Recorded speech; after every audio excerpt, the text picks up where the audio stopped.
Hi friends, welcome to Salem புனிதாஸ் recipes. இந்த வீடியோவில் ஒரு மொறுன்னு சூப்பரான ஸ்நாக்ஸ் ரெசிபி தாங்க பார்க்க போகிறோம். இதை ஒரு 10 நிமிஷத்தில் செஞ்சு முடிச்சிடலாம். அவ்வளோ ஈஸி இது, யார் வேணாலும் செய்யலாங்க. இந்த ஸ்நாக்ஸை எப்படி செய்கிறதுன்னு இந்த வீடியோவில் பார்க்கலாம். வாங்க வீடியோக்குள்ளார போகலாம். வீடியோக்குள்ளார போகிறதுக்கு முன்னாடி என்னோடய சேனலை சப்ஸ்கிரைப் பண்ணாதவங்க சப்ஸ்கிரைப் பண்ணுங்கள். வீடியோ பார்த்துட்டு பிடிச்சிருந்தா லைக் பண்ணுங்கள். வீடியோவை ஸ்கிப் பண்ணாமல் பாருங்கள். இந்த ஸ்நாக்ஸ் செய்கிறது ரொம்ப ஈஸிங்க. ஒரு 10 நிமிஷத்தில் செஞ்சு முடிச்சிடலாம். நாம் இட்லி தோசைக்கு அரைப்போம் இல்லைங்களா, அப்போ இட்லி அரிசி மாவும் உளுத்தம்பருப்பு மாவையும் சம அளவுக்கு எடுத்துக்கணும். அதாவது இட்லி அரிசி மாவு ஒரு கைப்பிடி அப்படின்னா உளுத்தம்பருப்பு மாவும் ஒரு கைப்பிடி சம அளவுக்கு எடுத்துக்கணும். எடுத்துட்டு நல்லா கலந்துட்டு எண்ணெய் காய வச்சு இதில் நம்ம வெங்காயம், பச்சை மிளகாய், கொத்தமல்லி தழை, இஞ்சி இது எல்லாத்தையுமே சேர்த்துட்டு நல்லா மிக்ஸ் பண்ணிவிட்டு நம்ம சூடான எண்ணெயில் பொரிச்செடுத்தால் அருமையான மொறுன்னு சூப்பரான போண்டா ரெடி ஆகிடும். பிடிக்கலன்னு யாருமே சொல்ல மாட்டாங்க. இதை டீ டைமில் செஞ்சு கொடுத்தா சூப்பராக சாப்பிட்டு முடிச்சிருவாங்க. நமக்கு எவ்வளோ மாவு எடுத்து வச்சாலுமே பத்தாது.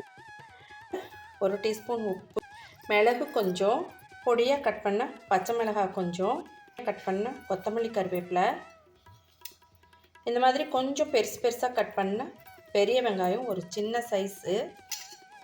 இதை எல்லாத்தையுமே நல்லா மிக்ஸ் பண்ணிக்கலாம். அதுக்குள்ளார எண்ணெய் நமக்கு காயிட்டும். இப்போ நம்ம நல்லா இதை மிக்ஸ் பண்ணிக்கலாம். பீட் பண்ணி இது கூட கொஞ்சமாக சீரகம் சேர்த்துக்கலாம். இது கூடவே கொஞ்சமாக பொடியாக கட் பண்ண இஞ்சியும் சேர்த்துக்கலாங்க. எண்ணெய் காஞ்சிருச்சான்னு பார்க்கலாம். காஞ்சிருச்சு, எப்போ போடலாங்க. எண்ணெயெல்லாம் அதிகமாக பிடிக்காதுங்க இது, ஏன்னா இட்லி அரிசி போட்டுக்கிறதுனால நல்லா மொறுன்னு இருக்கும். எண்ணெயும் பிடிக்காது, நமக்கு வெள்ளை பணியார டேஸ்ட்டில் இருக்கும். நல்லா 2 பக்கமும் திருப்பி மொறுன்னு வறுத்து எடுத்துக்கலாம். இப்போது நமக்கு சூப்பராக மொறு ரெடி ஆகிடுச்சு. இதை நான் தேங்காய் சட்னியோடு சர்வ் பண்ணியிருக்கேன். ரொம்ப சூப்பராக இருக்கும் இந்த சட்னியோட. இந்த டீ காஃபியோடு சாப்பிட்றதுக்கு அவ்வளோ அருமையாக இருக்குங்க. சூப்பராக மொறுன்னு போண்டா ரெடி ஆகிடுச்சு. இதை சட்னியோட சாப்பிட்றதுக்கு ரொம்ப நல்லாயிருக்கும். மொறுன்னு இருக்குது, சத்தம் கேட்குதுங்களா பாருங்க. நல்லா க்ரன்ச்சியாக உள்ள சாஃப்டாக நல்லா பாருங்கள் எப்படி இருக்குன்னு. இதை நம்ம சட்னியோடு சாப்பிட்றதுக்கு ரொம்பவே நல்லாயிருக்கும். நல்லா க்ரன்ச்சியாக இருக்குங்க, அவ்வளோ டேஸ்ட்டாக இருக்குது.